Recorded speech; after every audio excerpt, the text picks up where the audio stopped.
로마서 6장 3절로 5절 말씀입니다.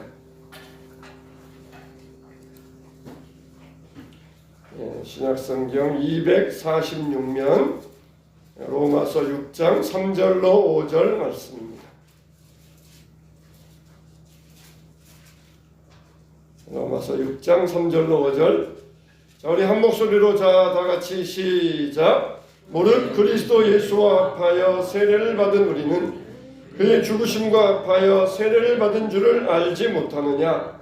그러므로 우리가 그의 죽으심과 합하여 세례를 받음으로 그와 함께 장사되었나니 이는 아버지의 영광으로 말미암아 그리스도를 죽은 자 가운데서 살리심과 같이 우리로 또한 새 생명 가운데서 행하게 하려 합니다. 만일 우리가 그의 죽으심과 같은 모양으로 연합한 자가 되었으면 또한 그의 부활과 같은 모양으로 연합한 자도 되리라. 아멘. 자, 오늘 말씀의 제목은 그리스도인답게 사는 사람들. 따라서 합시다. 그리스도인답게 사는 사람들.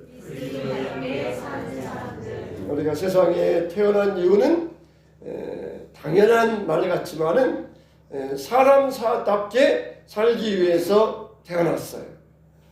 하나님께서 사람을 지으실 때 보시기에 심히 좋았더라 그랬습니다. 그런데 아담이 하나님의 말씀을 어기고 죄를 지음으로 말미암아 세상에는 온갖 더러운 것들이 다 들어왔어요. 하나님께서 보시기에 좋았더라 한 게 이게 다 더러워지고 말았습니다.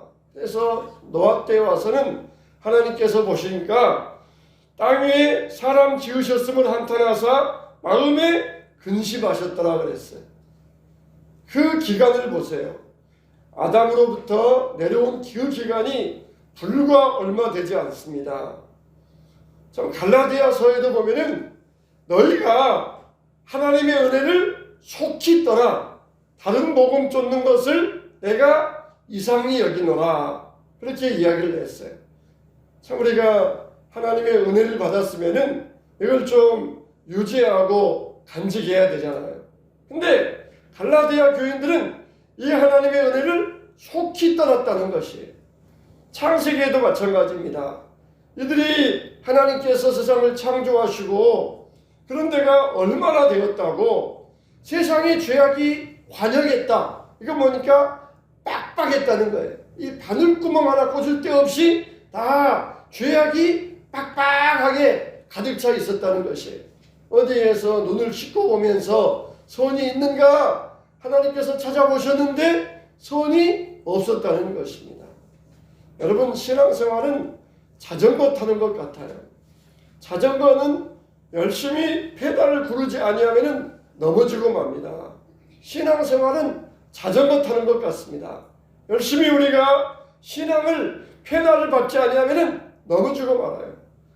페달 안 밟아도 안 넘어질 때가 있죠. 그때가 언제입니까? 내리막길이에요.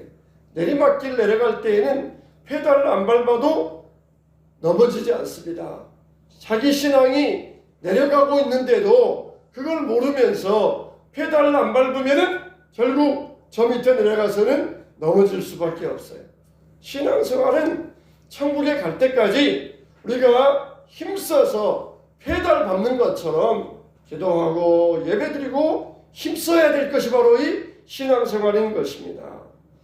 그래서 예수님께서도 우리를 이 땅에서 사람답게 살게 하기 위하여서 이 땅에 오셨어요. 예수님은 이 땅에 오신 목적이 뭡니까? 정말 사람으로서 사람답게 사는 사람이 누구냐? 그걸 우리에게 본으로 보여주시기 위하여서 이 땅에 오신 것입니다.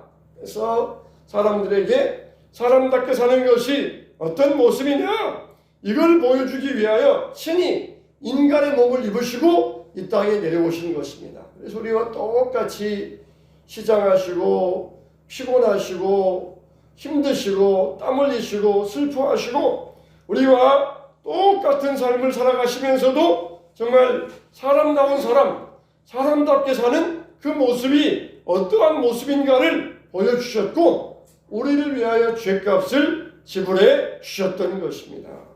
그리고 마지막에는 십자가에 죽으셨고 부활의 영광을 얻으셨던 것이에요. 2000년 역사에서 사람으로서 가장 사람다운 사람은 누구냐? 바로 사도 바울입니다. 이 사도 바울은 모두가 존경하는 그리스도인의 모델이에요. 사도 바울이 그렇게 살 수 있었던 것은 오직 그리스도를 본받았기 때문입니다. 어떻게든지 자기가 그리스도를 본받기 위하여서 살았기 때문에 갈라디아서 2장 20절 한번 읽어보겠습니다. 자, 시작. 내가 그리스도와 함께 십자가에 못 박혔나니 그런즉 이제는 내가 사는 것이 아니요 오직 내 안에 그리스도께서 사시는 것이라. 이제 내가 육체 가운데 사는 것은 나를 사랑하사 나를 위하여 자기 자신을 버리신 하나님의 아들을 믿는 믿음 안에서 사는 것이라. 자, 이 말씀이 가장 핵심적인 말씀이에요. 우리가 사람답게 살려면 어떻게 해야 되느냐? 바로 예수님과 연합해야 된다는 것입니다. 예수님과 연합을 해서 예수님처럼 생각하고 예수님처럼 행동하고 예수님처럼 살아갈 때 바로 그 사람이 가장 사람답게 살 수 있다는 것이에요. 한 사람이 외갓집에 가서 단감을 아주 맛있게 먹었습니다. 그래서 이 씨앗을 가져다가 우리 집에다 심으면은 우리 집에도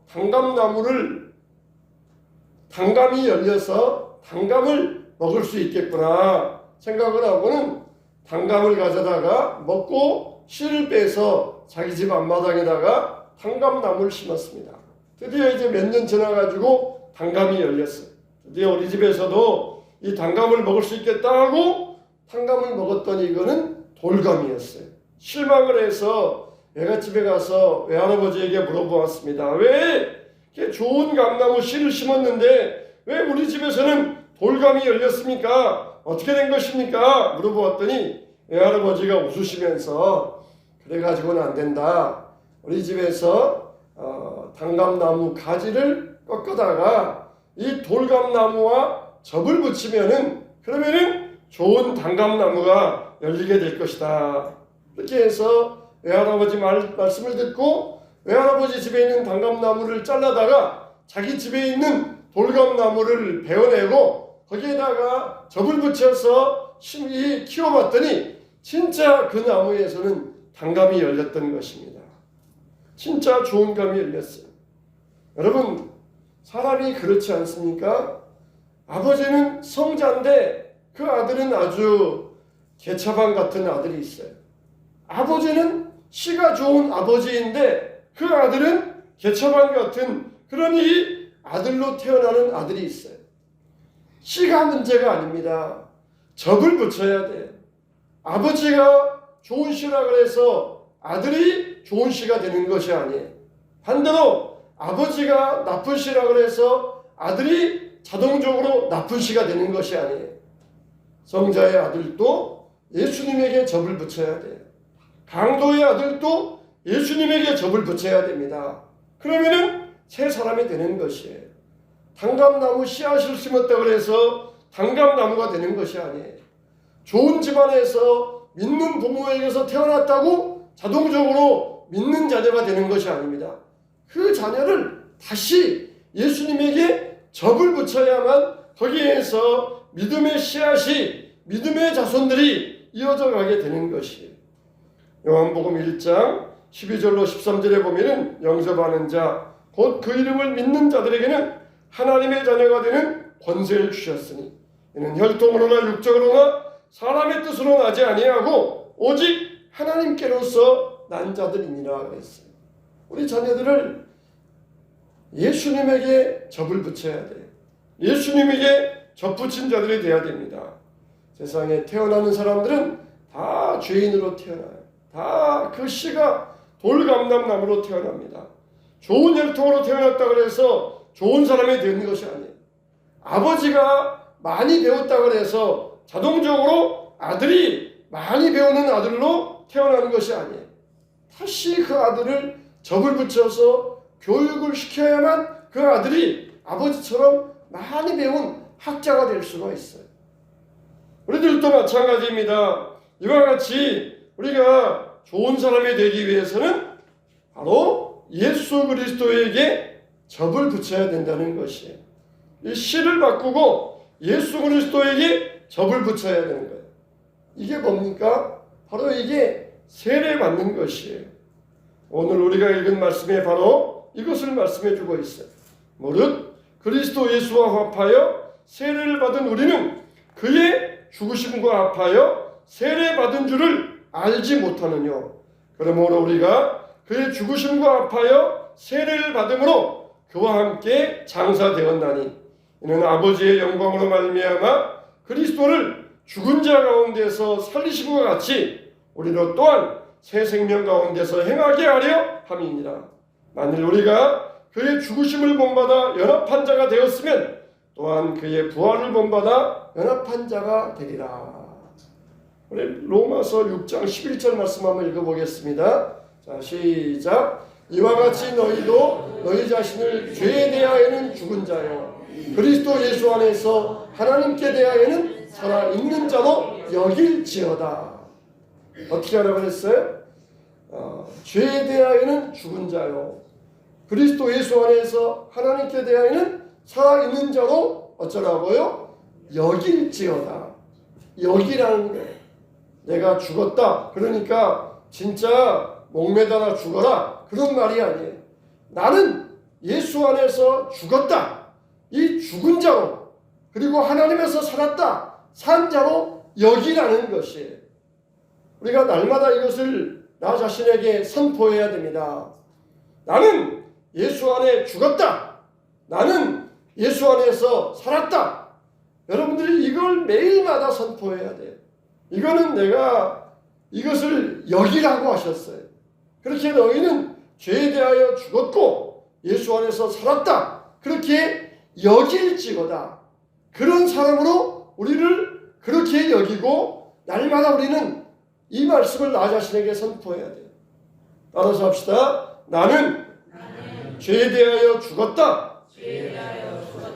예수님에 대하여 살았다. 할렐루야. 그렇게 내가 여기며 살아가는 거예요. 날마다 나에게 선포하면서 그런 사람으로서 나는 죄에 대하여 죽었다. 예수님에 대하여 하나님에 대하여 살았다. 그런 자로 여기며 살아가야 된다는 거예요. 여기며 살아가야 된다는 것이. 실제적으로는 우리는 아직 죄에 대하여 살아있어요. 죄에 대하여 시퍼렇게 살아있습니다. 누가 와서 건들면은 그냥 분노가 일어나고 입에서 그냥 별 소리가 다 나오고 죄에 대하여 살아있어요. 그러나 나는 죄에 대하여 죽었다. 죽은 사람으로 여기라는 것이에요. 여기라고. 우리는 아직 하나님에 대하여서 살지 못했어요. 하나님이 내 안에 살아있으면 나는 완전히 천사처럼 되어가지고 내 얼굴에서 광채가 날 것이고 내 마음은 미움 생각 하나도 없을 것입니다. 그런데 나는 아직 하나님에 대해서 살지 못했어요. 그러나 그렇게 하나님에 대하여 산 자로 여기라. 내게 삶이 천사와 같은 삶을 사는 자로 그렇게 여기라. 그게 바로 우리 신앙의 원리인 것이. 이게 바로 세례예요. 그래서 세례는 예수님의 죽으심에 대해서 연합하고 부활에 연합하고 세례받은 자는 죄에 대하여는 죽은 자요. 그리고 하나님께 대하여는 산 자로 여기는 것. 이게 바로 세례라는 것이. 마치 세례는 결혼하는 것과 마찬가지입니다. 처녀가 결혼을 하면은 어떻습니까? 자기 성품, 또 자기 인물, 학력, 습성 버립니까? 처녀가 딱 결혼한다 그래서 갑자기 성품도 변하고 얼굴도 변하고 학력도 변하고 그리고 습성도 변합니까? 그대로 가지고 결혼해요. 그러나 결혼하면은 이제는 부인으로 불립니다. 그리고 그러다가 아이를 낳으면은 어머니로 불려요. 이렇게 신분이 달라지는 것을 체험하게 됩니다. 이게 바로 구원의 확신이에요. 처녀 때 성품, 습성, 모든 버릇들 다 가지고 왔지만은 그러나 이제는 새로운 신분으로 변화되었다는 것. 이게 바로 세례받아서 구원의 확신을 받은 것과 똑같아지는 것입니다. 요한복음 3장 16절 뭐라고 말씀하셨어요? 자, 시작. 하나님이 세상을 이처럼 사랑하사 독생자를 주셨으니 이는 그를 믿는 자마다 멸망하지 않고 영생을 얻게 하려 하심이라. 할렐루야. 이 요한복음 3장 16절은 우리의 구원의 원리, 신앙의 원리예요. 아까 읽었던 갈라디아서 2장 20절은 우리의 생활의 원리입니다. 그러니까 우리가 구원의 원리, 신앙의 원리로서 요한복음 3장 16절을 받고 또 갈라디아서 2장 20절은 우리의 생활의 원리로서 정말 내가 이제는 하나님에 대하여 살아야 되는데 그 살아야 되는 것을 내가 어떻게 여겨야 되느냐, 그걸 갈라디아서 2장 20절에서 잘 말씀해 주고 있습니다. 내가 어떻게 살아야 되느냐, 내가 아직 육체를 가지고 있지만 그러나 나를 사랑하사 나를 위하여 자기 몸을 버리신 하나님의 아들을 믿는 믿음으로 산다는 것이에요. 우리가 처음 구원받았을 때 주님을 사랑한다고 고백하잖아요. 그리고 세례를 받습니다. 세례받는 것은 주님과 결혼하는 것이에요. 이건 마치 남녀의 원리와 마찬가지입니다. 남녀가 처음 만나서 사랑을 합니다. 사랑을 하다가 결혼을 해요. 그런 것처럼 우리가 처음 주님을 만나서 구원의 확신받고 사랑을 해요. 그러다가 시간이 지나서 세례를 받는데 그게 바로 주님과 결혼하는 원리예요. 우리가 남녀가 처음에 만나자마자 그냥 우리 결혼하자 그러면서 같이 사는 것은 없잖아요. 처음에 만나서 또 사랑하는 썸 타는 기간이 있어야 되고 사랑하는 그런 연애 기간이 있어야 돼요. 그리고 시간이 지나서 결혼을 하게 됩니다. 우리가 주님을 만나서 구원의 확신을 받고 주님을 사랑하게 되면은 반드시 주님과 결혼하는 세례 의식이 있어야 돼요. 남자가 만나서 맨날 사랑한다 사랑한다 사랑만 하고 끝나면은 그 사랑이 결실이 없어요. 만나서 사랑을 하다가 결혼하면은 진정한 행복의 열매, 이 사랑의 결실을 얻을 수가 있는 것이에요. 세례는 그와 같아요. 교회 다니면서 구원의 확신 받고 살아가면은 이제는 정말 내가 세례 받아야 되겠다. 주님과 결혼하고 주님과 연합해야 되겠다. 그런 우리가 확신을 가질 수 있어야 돼요. 그래서 결혼하기 전에는 겉만 보고 사랑해요. 그러나 결혼하게 되면은 그 속에 있는 것까지 다 사랑해야 됩니다. 결혼하기 전에는 겉모습만 보면서 어떤 이 중권만 보고 사랑하지만은 결혼한 다음에는 이건 다 덮어두고 이제는 내가 슬플 때든지 기쁠 때든지 괴로울 때든지 행복할 때든지 오직 내가 당신만을 사랑하겠습니다. 그러면서 예 대답하고 서약을 해야 돼요. 그게 바로 결혼이에요. 그게 바로 세례입니다. 세례받기 전에는 그냥 겉모습만 보고 주님을 사랑하는데 이제는 세례받은 다음부터는 주님을 위하여서 괴로우나 즐거우나 언제든지 내가 주님만 따라가겠습니다. 그러면서 이렇게 서약을 해야 됩니다.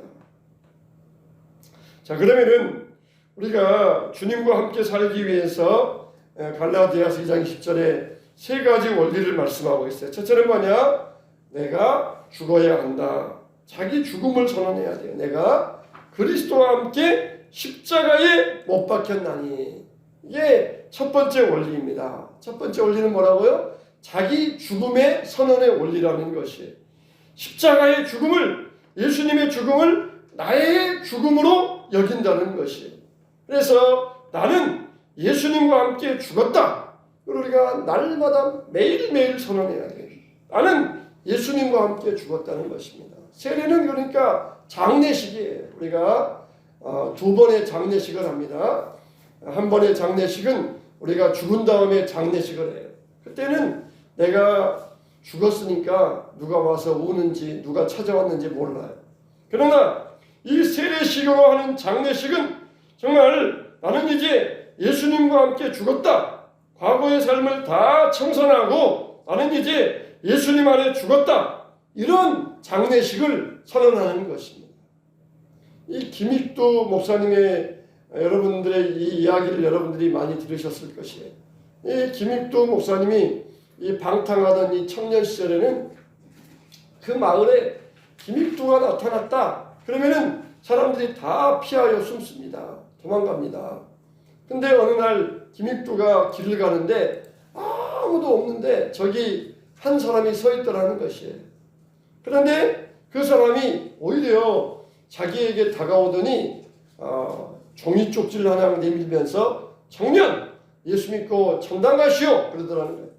그분은 이제 서양 선교사 소알론 선교사님이었는데 서양 선교사님이니까 김익두가 누군지도 모르고 처음 보는 사람이고 그러니까 청년이 오니까 전도지 내밀면서 전도하시는 것이에요.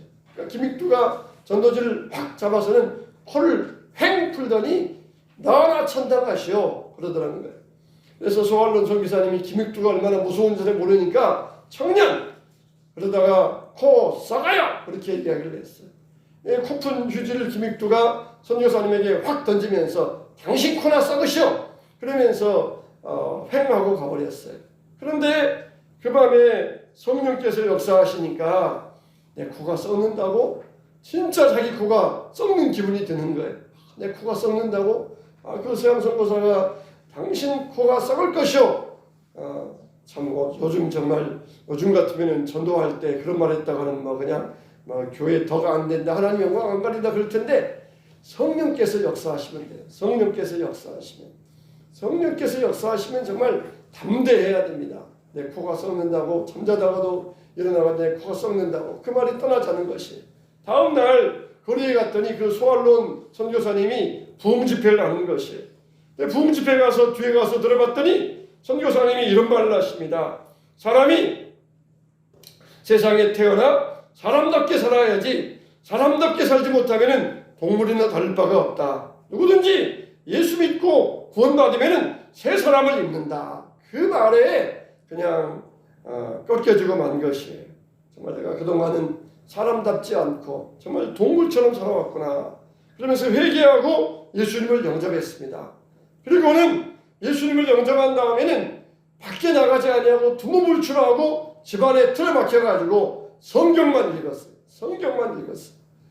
한참 동안 김익두가 거리에 보이지 않으니까 사람들이 김익두가 죽었다. 살아있으면 도무지 그럴 사람이 아니거든요. 그러니까 죽었다밖에 생각이 안 들어요. 죽었으니까 안 나타나지 살아있으면 그 발걸음 가지고 와서 발길질하고 때리고 그럴 사람인데 안 보이니까 이건 틀림없이 죽었다 그래서 죽었다는 소문이 났어요. 한참 있다가 김익두가 나타나니까 사람들이 다 혼비백산해가지고는 죽었던 김익두가 나타났다 막 그러면서 사람들이 막 놀란 거예요. 여러분 그렇습니다. 김익두는 죽었습니다. 과거의 김익두는 죽어있고 여기 있는 김익두는 다시 태어난 김익두입니다. 남을 때리던 손을 이제는 자비의 손으로 바꾸고 구제하고 사랑하는 손으로 바꾸고 빼앗던 손을 남에게 구제하고 사랑하는 손으로 바꾸었습니다. 다른 사람에게 안수해주는 거룩한 손으로 바뀌었습니다. 그래서 완전히 새 사람으로 바뀐 삶을 살게 되었다는 것이에요. 여러분 우리는 이와 같이 예수 그리스도 안에서 하나님을 대하여는 산자로 여길지어다. 이게 우리의 신앙의 원리예요. 나는 죽었다. 내 자아 존재의 죽음을 날마다 선포하시길 바랍니다. 두 번째로는 예수님이 사셔야 돼. 내 안에 그리스도께서 사신 것이라. 이제는 나는 껍데기예요. 예수님이 내 안에 사시면서 예수님께서 가시는 대로 예수님께서 움직이는 대로 예수님이 하자는 대로 하는 게 내 인생이에요. 예수님이 나의 주인 되시는 것 그게 신앙의 원리입니다. 내 인생관이야 가치관이 바뀌어야 돼요. 내가 사는 것이 아니요 오직 그리스도께서 사는 것이니 내게 사는 것이 그리스도니 죽는 것도 유익함이라 그랬어요. 로마서 14장 7절로 8절에 이렇게 말씀하고 있습니다. 시작. 우리 중에 누구든지 자기를 위하여 사는 자가 없고 자기를 위하여 죽는 자도 없도다. 우리가 살아도 주를 위하여 살고 죽어도 주를 위하여 죽나니 그러므로 사나 죽으나 우리가 주의 것이로다. 사나 죽으나 우리가 주의 것이로다. 나의 주인이 주님이시라는 거예요. 그리스도가 내 안에 살아계셔서 나의 주인이 될 때 사는 목적이 달라진다는 것이에요. 주님을 위해서 살고 하나님의 영광을 위해 살고 그리스도가 나의 왕이 되고 생명이 되고 머리가 되고 심장이 되고 오직 주님이 나를 다스려 주신다는 거예요. 주님이 나의 생명이십니다. 나의 행복이십니다. 영국에 엘리자베스 여왕이 있어요. 이 여왕은 하나님을 사랑하고 국민을 사랑하고 나라를 사랑하면서 일생을 살면서 늘 어려운 사람을 돌아보는 일을 했습니다. 어느 날 이 여왕이 가난한 과부의 집을 방문하게 되었어요. 가난한 과부는 여왕이 자기 집에 친히 왕림해 주니까 너무 황송해서 고개를 들지 못하고 어쩔 줄 몰라 했습니다. 그래서 고개를 들지 못하는 과부에게 여왕이 이런 질문을 했어요. 아주머니, 이제까지 이 집을 찾은 손님 중에 가장 고귀한 손님이 누구입니까? 그럴 때에 저에게 가장 소중한 손님은 바로 여왕 폐하이십니다. 대답을 했어요. 이 대답을 들은 여왕은 실망하는 눈빛을 띠면서 예수님이 아주머니를 찾은 가장 소중한 손님이겠죠. 그렇게 말했어요. 그러자 이 여인은 빙그레 웃으면서 이렇게 대답을 했습니다. 폐하, 예수님은 손님이 아니십니다. 그분은 나의 주인이십니다. 참 이 말을 들은 여왕이 자기 이 부끄러움을 느꼈어요. 정말 훌륭한 과부의 신앙을 칭찬하면서 자기 궁전에 돌아가서 무릎을 꿇고 기도하면서 정말 주님, 나는 오늘 과부의 집을 유로차 간 것이 아니라 하나님께서 세우신 천사를 만나러 갔습니다. 그는 예수님을 주인으로 모신 천사였습니다. 나의 왕, 나의 주인이시여 이곳에 이 나라의 주인이 되어 주시옵소서. 이렇게 기도했다는 것입니다. 예수님은 누구입니까? 나의 주인 되신다는 거예요. 여러분, 우리에게도 내 삶이 있어요. 내 가치관이 있어요. 그러나 이거를 예수님을 나의 주인으로 여기며 살아가야 됩니다. 여전히 내 재물 내 것이야, 내 생명 내 것이야, 내 자녀 내 것이야, 내 재산 내 것이야, 그렇게 살아가지만 그러나 주님이 나의 주인이심을 고백하면서 주인으로 여기며 살아가야 됩니다.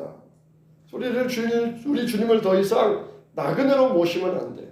주님을 나의 집에 잠시 다녀가는 낯선 분으로 영접하면 안 됩니다. 나의 모든 것을 주장하시는 주님이십니다. 나는 예수와 함께 죽고 예수와 함께 살았습니다. 나는 이제 세상에 살 권리가 없습니다. 세상에 대해 나는 죽은 자입니다. 그러면서 우리가 이것을 선포할 수 있어야 돼. 나는 오직 예수께 대하여 죽었다. 예수님이 나의 주인이시고 내 삶을 주관하시는 생명이시다. 이걸 여러분들이 이걸 여길 수 있어야 돼요. 세 번째로 우리는 믿음으로 살아야 됩니다. 어떤 믿음입니까? 이제 내가 육체 가운데 사는 것은 나를 사랑하사 나를 위하여 자기 몸을 버리신 하나님의 아들을 믿는 믿음 안에서 사는 것이라. 어떤 믿음이라고요? 나를 사랑하사 나는 사랑받는 존재이다. 나는 사랑받는 존재이다. 그 믿음 안에서 우리가 살아가야 된다는 것이. 이제는 우리 자신의 존재를 사랑받는 존재로 바꾸어야 됩니다. 내가 그리스도인이다. 이제 살아간다는 것은 다른 것이 아니에요. 나는 이제 사랑받는 존재가 되었다. 나는 사랑받기 위해 태어났고 나를 사랑하사 나를 위하여 자기 몸을 버리신 그리스도와 함께 살게 되었다. 이런 믿음을 가지고 살아가야 돼요. 우리의 믿음은 바로 이게 정말 소중한 믿음입니다. 사랑받기 위해서 태어났다. 이런 분명한 의식, 이 사랑받도록 우리가 행동할 수 있어야 돼요. 그래서 우리가 가정에 돌아가면은 사랑받는 존재가 되기 위해서 최선을 다해야 돼요. 부모에게 순종하는 자녀가 돼야 돼요. 사랑받는 아내가 돼야 되고 사랑받는 남편이 돼야 되고 회사에서도 사랑받는 존재가 돼야 되고 사랑받는 며느리가 돼야 되고 이렇게 되어야 됩니다. 내가 예수 믿고 예수님과 연합한 존재가 되었다. 이게 바로 하나님의 사랑받는 존재요. 사람들에게 사랑받는 존재요. 역사의 길이 남을 사랑받는 존재로 우리에게 구주가 된 것처럼 나도 사랑받는 존재로 살아가고 있다. 이런 믿음을 가져야 돼요. 할렐루야. 여러분은 누구입니까? 사랑받는 존재로 하나님께서 우리를 만들어 주셨다는 거예요. 어떻게 해서? 자기 몸을 버리심으로써, 자기 몸을 십자가에 버리시고 우리를 위하여 죽어주심으로써 우리를 사랑받는 존재로 만들어 주셨다는 것입니다. 우리가 어떤 일을 해도 사랑으로 해야 됩니다. 일도 사랑으로 해야 됩니다. 꽃 한 송이를 키워도 이 꽃 한 송이도 사랑으로 키우는 꽃과 아무런 정성 없이 키우는 꽃과 그 꽃이 달라요. 꽃 한 송이도 주인에게서 사랑을 받고 자라는 꽃과 아무런 정성이 없는 꽃과 다르지 않습니다. 우리가 봉사도 사랑으로 해야 힘이 들지 않습니다. 자녀를 키울 때에도 사랑하는 마음으로 키우면은 자녀들 키우는 것이 힘들지 않아요. 장사를 해도 물건을 파는 것이 아니라 내가 저 손님에게 사랑을 판다. 음식점을 해도 음식을 파는 것이 아니라 저 사람에게 내가 사랑을 팔고 있다.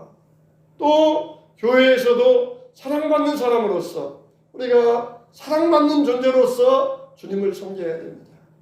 우리가 왜 죽으면은 주님께 가기를 원하십니까? 주님이 우리를 사랑하심으로 기다리시기 때문이에요. 다 천국 가고 싶어 하지 지옥 가고 싶어 하는 사람 누가 있겠습니까? 지옥은 뭡니까? 우리를 미워하고 멸시하는 마귀가 지옥에 올 존재들을 시퍼렇게 창들고 이빨 드러내면서 기다리는 곳이에요. 그러니까 그런 지옥을 누가 가고 싶겠습니까? 그러나 천국은 어떤 곳입니까? 사랑하는 우리 주님이 우리를 두 팔 벌려 기다리시는 곳이에요. 이렇게 우리는 어디 가든지 사랑받는 존재로서 사랑하는 사람으로서 하나님의 사명을 감당할 수 있어야 됩니다. 마지막으로 우리 다산 정약용 이야기 하나 하고 마치겠습니다. 다산 정약용은 강진에 가서 18년 동안 유배 생활을 했어요. 그런데 이 정약용이 궁궐에 들어가서 18년을 일하면서 굉장히 왕에게 총애를 많이 받았어요. 그런데 정약용을 시기하는 사람들이 천주쟁이다 그러면서 이렇게 시기해가지고 정약용을 유배를 보냈습니다. 왕이 정약용을 유배 보내지 않으려고 그렇게 노력을 했지만 정약용이 저나 저를 보내셔야 왕의 심기가 편해지십니다. 그러면서 이렇게 자의반 타의반으로 유배지를 떠나게 되었어요. 이 정약용은 18년 동안 유배 생활을 하면서 관료가 부임하며 퇴임할 때 어떻게 살아야 되는가 그렇게 목민심서를 쓴 사람이에요. 정약용은 자기도 임지에 나아가서 백성들을 관료로서 다스렸고 또 심지어 유배 생활할 때에도 이 정약용은 어디 가나 사랑받는 사람이었어요. 권력 가진 관료들이 자기 입장에서 백성들을 수탈하고 백성들을 괴롭히지 아니하고 백성 입장에서 사랑하니까 어디 가나 사랑받는 사람이었어요. 여러분 우리는 이렇게 한 생을 살아가면서 하나님으로부터 사랑받아야 되지 않겠습니까? 사람으로부터 사랑받아야 되지 않겠습니까? 이것이 바로 하나님께 영광을 돌리는 길입니다. 우리 생활의 원리에 대해서 여러분들에게 세 가지 말씀을 드렸습니다. 날마다 선포하세요. 나는 죽었다. 예수님이 나의 주인이시다. 그리고 나는 사랑받는 존재이다. 사랑받는 존재이다. 누가 옆에 와서 아무리 우리를 건드려도 나는 사랑받는 존재이다. 하다가 갑자기 차에 앞에 끼어들어도 앞에서 그냥 육두문자가 나올 것 같은 상황에도 나는 정말 사랑받는 존재이다. 나는 사랑받기 위해서 태어났다. 예수님께서 나를 얼마나 사랑하셨는지 나를 위하여 십자가에 죽으실 정도로 나는 사랑받는 존재이다. 나는 사랑받는 존재이다.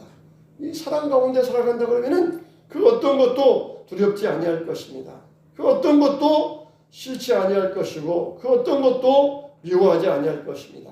나는 사랑받는 존재이다. 하나님의 사랑받기 위해 태어났다.